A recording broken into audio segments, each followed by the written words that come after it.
अस्सलामु अलैकुम वरहमतुल्लाहि ताला बरकातुहू।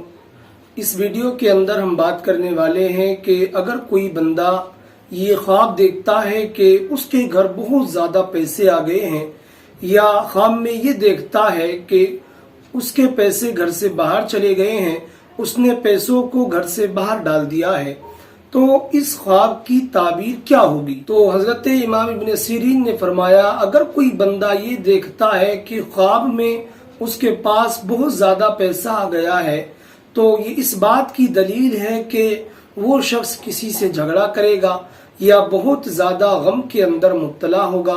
लेकिन फरमाते हैं, अगर कोई बंदा ख्वाब में ये देखता है कि पैसा उसने घर के बाहर डाल दिया है, उसका पैसा घर से बाहर चला गया है, तो ये इस बात की दलील है कि वो बंदा गम से निजात पा जाएगा, गम से वो शख्स बाहर आ जाएगा। और हजरत इमाम जाबिर मगरिबी ने फरमाया कि ख्वाब के अंदर पैसे का देखना ये मुफलिसी की दलील है। तो ये थी ताबीर अगर कोई बंदा ख्वाब में पैसा देखता है। इसी तरह अगर आप कोई भी ख्वाब की ताबीर हमसे पूछना चाहते हैं तो उसके लिए आप हमसे कमेंट बॉक्स में राब्ता कर सकते हैं। तब तक के लिए खुदा हाफिज।